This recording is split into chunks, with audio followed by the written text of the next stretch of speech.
मान बनना है, किसी को किसी से ईर्ष्या है, उसको गिराना है, किसी को ऊपर उठना है, किसी को एवरेस्ट फतेह करना है, किसी को कोई राज्य चाहिए। तो विषय वासना जो है वो अनंत है, वो असंख्य है, वो विषय वासना कभी बढ़ती नहीं है।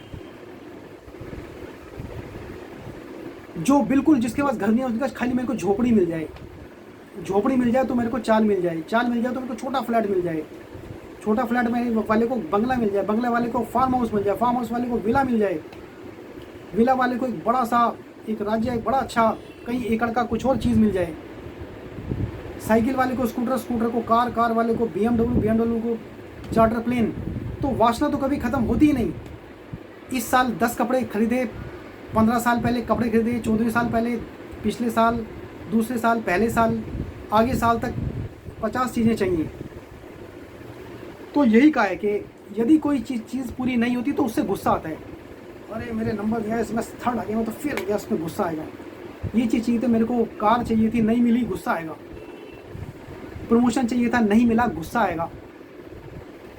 तो ये कहाँ से शुरू होता है? रजोगुण, ये तमस गुण। कुछ लोग सोचते हैं कि ये इस श्लोक में भगवान ने क्लियर कर दिया है हर एक गुण के, हर एक पूरे मनुष्य का शरीर 3 गुणों से मिलके बना है, जो हमने पहले पिछले श्लोकों में देखा, सतगुण, तमस गुण और रजोगुण।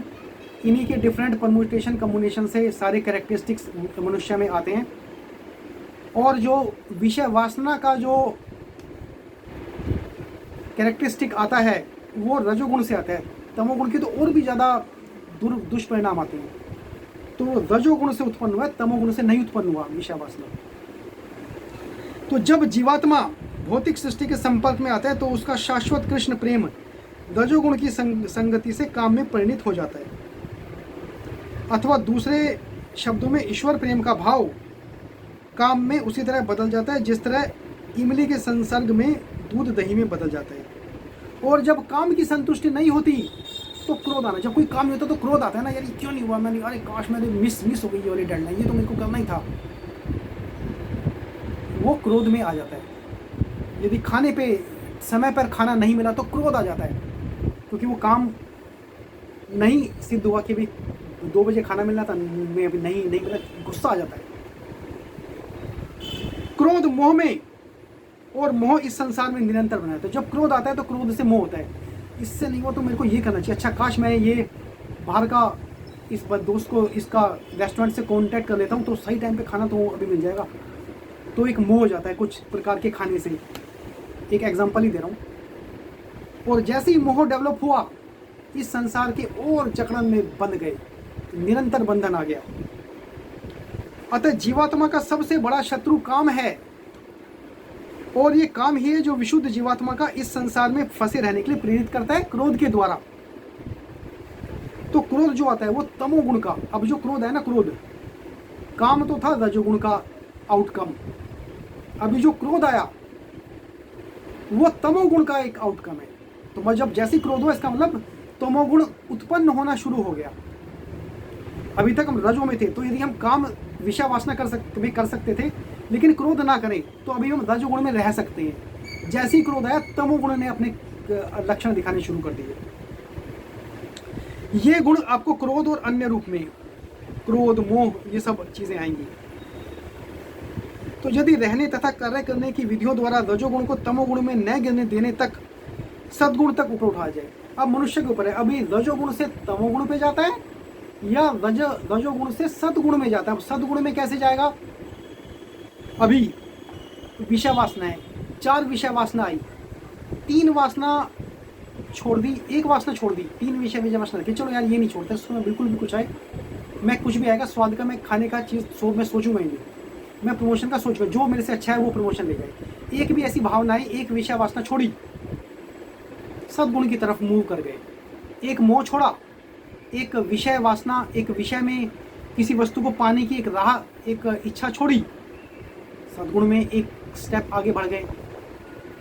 एक और विषय वासना पकड़ ली, तमोगुण में आ गए। तो यही कहा है इसमें कि तमोगुण में गिरना या सतोगुण में जब तक उठाया जाए तो मनुष्य को क्रोध में पतित होने से आध्यात्मिक आसक्ति के द्वारा बचाया जा सकता है। तो जैसे ही आप सतगुण में गए तो आप अध्यात्म की तरफ एक कदम बढ़ गए। तो उस अध्यात्म की तरफ जैसे जैसे सद्गुण में बढ़ते रहेंगे, अध्यात्म की तरफ बढ़ते रहेंगे, और वही इंसान की असली जर्नी है, वही उसका जन्म लेने का इस पृथ्वी पे एक पर्पस है। आपने नित्य वर्धमान चिदानंद के लिए भगवान ने अपने आप को अनेक रूप में विस्तारित कर दिया, और सारी जीवात्मा इस चिदानंद के ही अंश है। उनको भी आंशिक स्वतंत्रता प्राप्त है, किंतु अपनी इस स्वतंत्रता को दुरुपयोग करके जब वे सेवा को इंद्रिय सुख, मतलब ये जब हम विषय वासना में जाएंगे तो इंद्रिय सुख में आएगा, तो जब हम किसी भी चीज़ को इंद्रिय सुख में बदल देते हैं तो हम काम की चपेट में आ जाते हैं। जीव ने कुछ कहा, ये लो, सांस ने कहा कि भाई कुछ चीज़ सूंघ लेते हैं पद में अपना, पर इस परफ्यूम तुम्हें कैसे भी किसी भी कीमत पे चाहिए। आँख ने कहा को मुझे कुछ देखना है, तो जैसे ही इंद्रियों ने अपने घोड़े दौड़ाए, हम काम में फंसते चले गए। काम मतलब कामना में, काम का मतलब यहाँ कामना में दिया, कामना में, कामना मतलब इच्छा, विषय वस्तु में इच्छा, इस भौतिक पदार्थों की चीज़ों में इच्छा। भगवान ने इन सृष्टि की रचना जीवात्माओं के लिए इन कामपूर्ण रुचियों की पूर्ति हेतु सुविधा प्रदान करने के निमित्त की। कुछ सुविधाएं कि इंसान को कुछ सुविधाएं दी कि भाई इसका भोग करो, कुछ टाइम तक दिया, लेकिन जब जीवात्मा दीर्घ काल तक काम कर्मों में ही फंसी रहती हैं, तब अपने वास्तविक स्वरूप जानने के लिए जिज्ञासा करने लगती है। यही जिज्ञासा वेदांत सूत्र का प्रारंभ है, जिसमें कहा गया है अथातो ब्रह्म जिज्ञासा, मनुष्य को परम तत्व की जिज्ञासा करनी चाहिए। तो कभी सोचो कि भाई मेरे को किस चीज़ की जिज्ञासा करनी चाहिए? परम तत्व की, एटर्नल ट्रूथ। वो एटर्नल ट्रूथ क्या है? क्या हम इस संसार में एक नाम कमाने के लिए, जॉब के लिए, बिजनेस बनाने के लिए, बच्चों को सेटल करने के लिए आए हैं? वही क्या हमारा वही पर्पस था? क्या इस लीडर बनने आए हैं? क्या इस बिजनेसमैन बनने आए हैं? क्या एक सोशल एक्टिविस्ट बनने ही आए हैं? क्या एक पद्मश्री कमाने आए हैं? तो इसमें क्या, परम तत्व की जिज्ञासा करो, किस लिए आए हैं? जन्मादस्य यतो अव्यंदितरश्च, सारी वस्तुओं का उद्गम पर ब्रह्म है। तो सारी वस्तुएं पर ब्रह्म से ही उत्पन्न हुई हैं। अतः काम जो आया, काम का उत्पन्न भी ब्रह्म पर ब्रह्म से हुआ। तो यदि काम को, इस जो काम उत्पन्न हुआ इसमें विषय वासना है, तो यदि आपको भगवत ज्ञान में विषय वासना में आ गए, तो वासना रीति के जो ये इंद्रिया दी हैं, आँख देखो भगवान को देखो, पढ़ो जिह्वा से बोलो, मंत्र बोलो, भगवान के का भजन बोलो, इसलिए ये इंद्रियां दी गई थी। यदि इन इंद्रियों को, इस काम को भगवत प्रेम में लगाओ, कृष्ण के काम में लगाओ, तो काम और क्रोध दोनों ही आध्यात्मिक बन सकेंगे। तो क्रोध तो आए, क्रोध किसके लिए? अधर्म को मिटाने के लिए क्रोध आए, तो आप एक अध्यात्म की तरफ बढ़ गए। भगवान राम के अनन्य सेवक हनुमान ने राम की स्वर्णपुरी लंका को जलाए, क्रोध किया ना भगवान ने, हनुमान ने, लेकिन राम के काम में किया। तो क्रोध तो इसलिए दिया, इंद्रियां इसलिए दी, काम क्रोध इसलिए था ताकि इसको भगवान के काम में लगा पाए। क्रोध क्यों? अधर्म को मिटाने के लिए। तो हनुमान ने लंका जलाई, क्रोध किया भगवान श्री राम का काम करने के लिए, और इसी से वो भगवान के सबसे बड़े भक्त बन गए। यहाँ पर भी अर्जुन को प्रेरित करने के लिए कृष्ण ने कहा कि शत्रुओं पर अपना क्रोध करे, क्रोध से इस पूरे कौरव सेना को नष्ट कर दे और भगवान को प्रसन्न करे।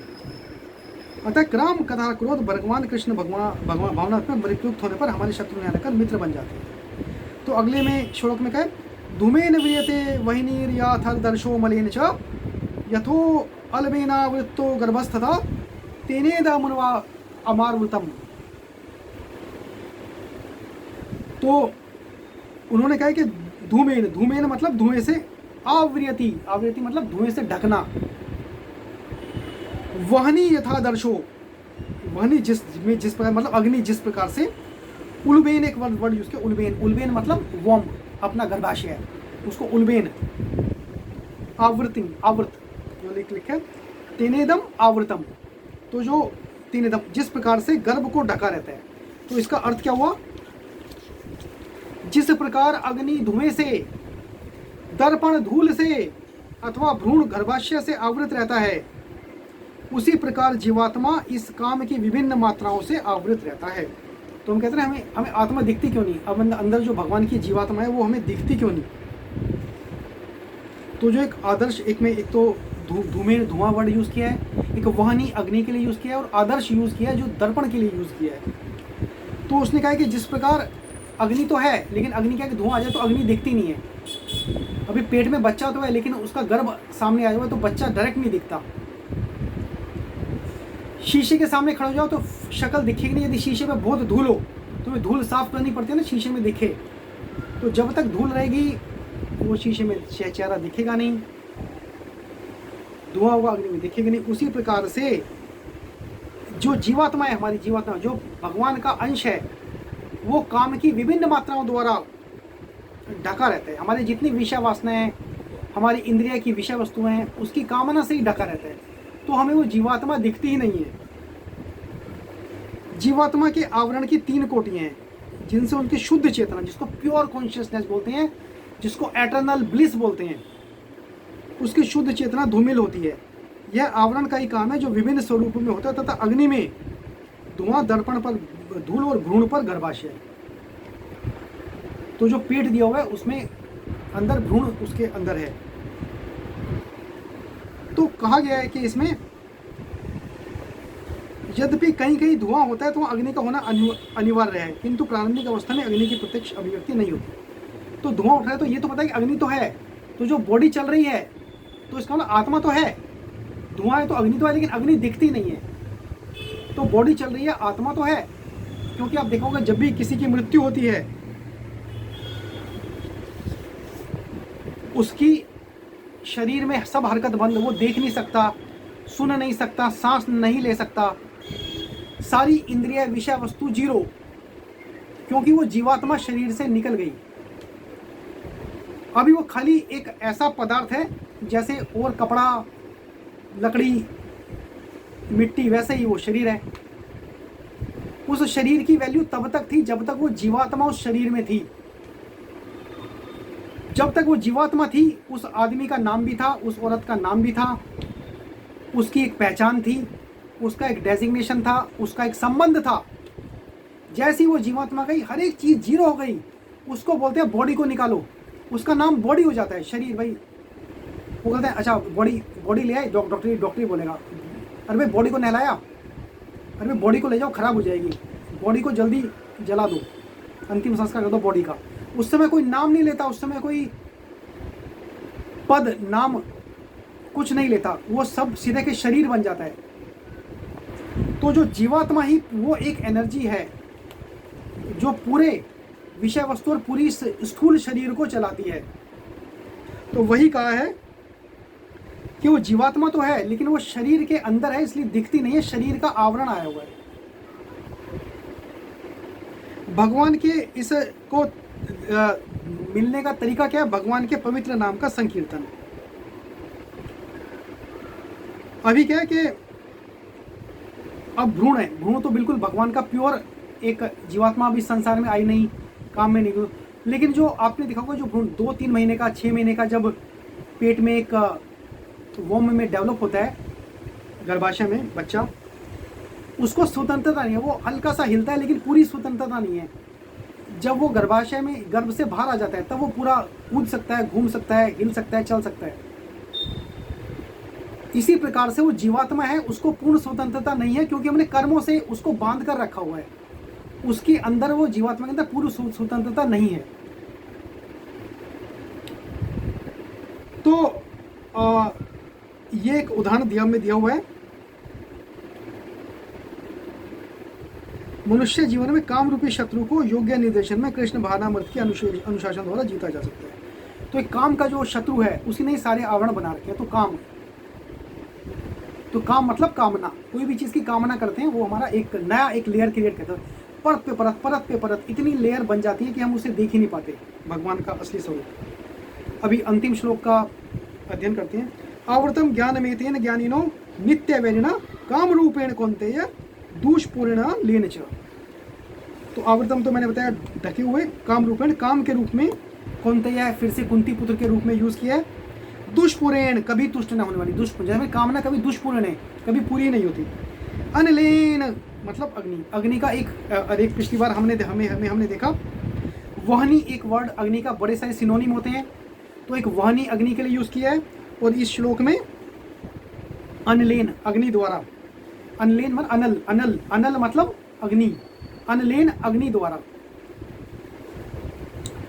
इस प्रकार ज्ञान में जीवात्मा की शुद्ध चेतना उसके काम रूपी नित्य शत्रु से ढकी रहती है। तो जो शुद्ध चेतना है हमारी, वो काम रूपी शत्रु से ढकी हुई है, जो कभी भी तुष्ट नहीं होता। हमारी कामना कभी कमी नहीं होती, हमारी इच्छाएं कभी कमी नहीं होती, और वो अग्नि के समान जलता रहता है। जैसे अग्नि जलती रहती है कंटिन्यूअस, अपने आप बंद नहीं होती, ऐसी एक इच्छा का दमन करते हैं, दूसरी इच्छा जल जाती है।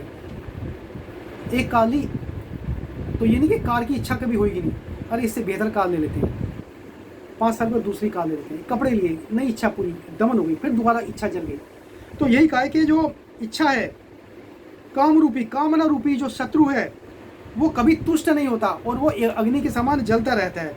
मनुस्मृति में कहा गया है कि, तो हमारे पास जो एक वेदांत में ना एक जो उपांग है, उपांग में कहा गया, जो वेदों के अंदर जो एक उपांगों में एक मनुस्मृति, इतिहास और पुराण, ये 3 एक हमारे वैदिक साहित्य में, सनातन धर्म में जो वेदांग बोले हैं, वेदांग में मतलब मनुस्मृति, इतिहास, पुराण। तो उसमें एक मनुस्मृति है, उसमें कहा गया है कि कितने भी भोग विषय क्यों ना किया जाए, काम की तृप्ति नहीं होती। जिस प्रकार की निरंतर ईंधन डालने से अग्नि कभी बुझती नहीं है, भौतिक जगत में समस्त कलापों का केंद्र बिंदु काम सुख है। तो इस जगत को मैथुन्य आगाध या विषय जीवन की हथकड़ियाँ कहा गया है। तो विषय जीवन को इसमें कहा गया वो एक हथकड़ी है, और ऐसी हथकड़ी है जिससे कोई निकल नहीं सकता। एक सामान्य बंदी गृह में अपराधियों को छड़ों के भीतर रखा जाता है, और इसी प्रकार जो अपराधी भगवान के नियमों की अवज्ञा करते हैं, वे मैथुन जीवन द्वारा बंदी बनाए गए हैं। तो जो काम सुख के लिए बंदी बने हुए हैं, वो भगवान की तरीके ने कहा है कि वो एक ऐसे जेल में है कि जो कभी छूट नहीं सकते। इंद्रिय तृप्ति के आधार पर भौतिक सभ्यता की प्रगति का अर्थ है इस जगत में जीवात्मा की बंधन अवधि को बढ़ाना। तो हम कहते हैं यूरोपियन कंट्रीज भौतिक सुख के पीछे भागती है। तो कहा गया कि अब तो भौतिक से ही वो सारी चीज़ें इंडिया की तरफ भी आना है। इंडिया की इतनी महान संस्कृति, सनातन संस्कृति है, वो भी भौतिक सुखों की तरफ भाग रही है, और वो उसी को अपनी सभ्यता का प्रतीक मानते हैं। जो जितने ज़्यादा भौतिक सुख, वो इतना ज़्यादा डेवलप्ड कंट्री। तो वो पैमाना गलत है। वो अपने बंधन ही बढ़ा रहे हैं, माया के बंधन को बढ़ाते जा रहे हैं वो कंट्रीज, वो लोग। यह अज्ञान का प्रतीक है। इंद्रिय तृप्ति का भोग करते समय हो सकता है कि कुछ प्रसन्नता की अनुभूति हो, किंतु यह प्रसन्नता की अनुभूति इंद्रिय भोक्ता का परम चरम शत्रु है। और मैं अभी एक बार, समय कम है, मैं एक स्वामी रंगनाथ जी की भगवत गीता है, उनसे कुछ 1-2 चीज़ें पढ़कर आपको बताता हूँ।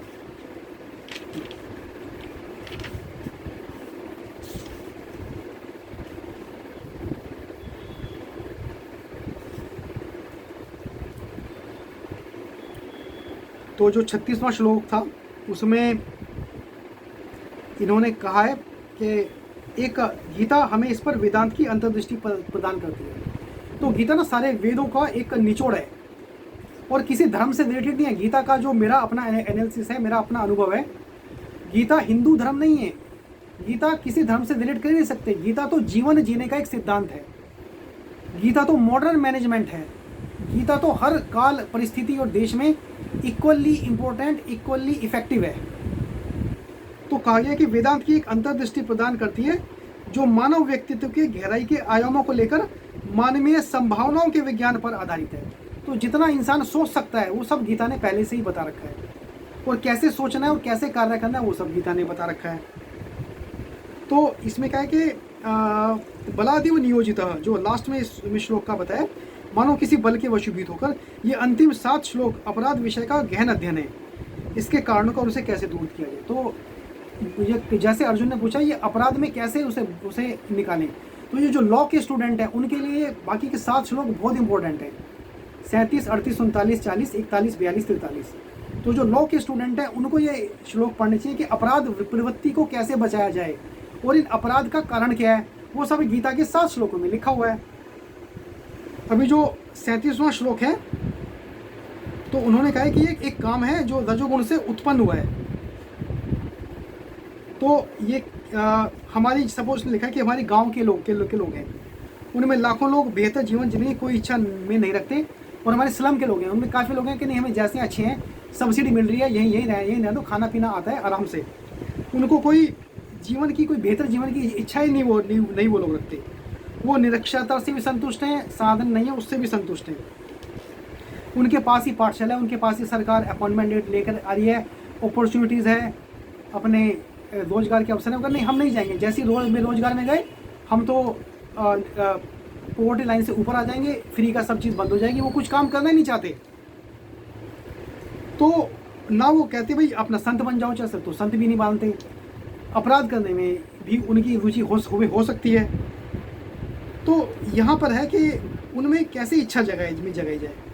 एक छोटा बच्चा है, आप उसमें ज्ञान प्राप्ति के लिए इच्छा जगाते हैं। बच्चे को स्कूल क्यों भेजते हैं? कि भाई उसमें ज्ञान की इच्छा है, उसे आगे चीज़ें समझने की का मौका मिले। तो वो स्कूल जाता है, परिश्रम करता है और एक अच्छे जीवन के लिए कोशिश करता है। तो यही उन्होंने कहा कि अच्छे जीवन की कोशिश के लिए आगे हर एक स्टेप को ऊपर जाने के लिए प्रयास करो।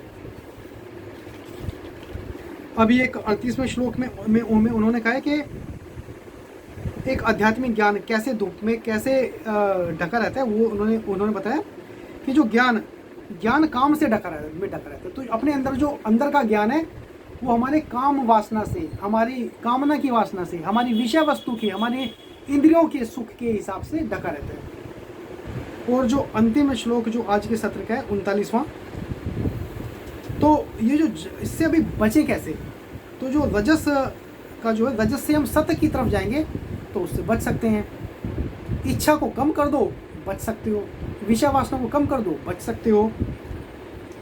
तो यदि जैसे एक मन को प्रशिक्षित करो, अभी क्या है, मन और बुद्धि, अभी जो काम और ये है, ये अभी मन सबसे चंचल होता है। मन को कंट्रोल कर सकते हैं बुद्धि से, और बुद्धि को कंट्रोल कर सकते हैं सूक्ष्म मन से, जो हमारी कॉन्शियसनेस है। तो कॉन्शियसनेस से बुद्धि को, बुद्धि से मन को, मन से इंद्रियों को, इंद्रियों से विषय वस्तुओं को। तो ये पूरा साइकिल बताया कि कैसे कंट्रोल, कौन सी चीज़ कैसे कंट्रोल कर सकते हैं। तो आइए आज इस श्लोक के बाद हम एक कृष्ण महामंत्र का जाप करते हैं और इस सत्र का अंत करते हैं। तो 11 बार कृष्ण महामंत्र का जाप करेंगे। हरे कृष्णा कृष्ण कृष्णा हरे हरे, हरे राम राम राम हरे हरे, हरे कृष्णा कृष्ण कृष्णा हरे हरे, हरे राम राम राम हरे हरे, हरे कृष्णा कृष्ण कृष्णा हरे हरे, हरे राम राम राम हरे हरे, हरे कृष्णा कृष्ण कृष्णा हरे हरे, हरे राम राम राम हरे हरे, हरे कृष्णा कृष्ण कृष्णा हरे हरे, हरे राम राम राम हरे हरे, हरे कृष्णा कृष्ण कृष्णा हरे हरे, हरे राम राम राम हरे हरे, हरे कृष्णा कृष्ण कृष्णा हरे हरे, हरे राम राम राम हरे हरे, हरे कृष्णा कृष्ण कृष्णा हरे हरे, हरे राम राम राम हरे हरे, हरे कृष्णा कृष्ण कृष्णा हरे हरे, हरे राम राम राम हरे हरे, हरे कृष्णा कृष्ण कृष्णा हरे हरे, हरे राम राम राम हरे हरे। तो आज का सत्र समाप्त करने से पहले हमारे जितने भी भक्तगण हैं वो हमसे जुड़ सकते हैं यूट्यूब चैनल से, इंस्टाग्राम पेज से, गूगल मीट से, फेसबुक पेज से। कृष्ण गीता लाइव इस चैनल का नाम है। आप पुराने रिकॉर्डेड लेक्चर और आज का लेक्चर भी यहाँ पर आप सुन सकते हैं। तो सभी भक्तों को प्रणाम, ग्रंथराज भगवद गीता को प्रणाम, सभी साधु संतों, गुरु और महात्माओं को प्रणाम।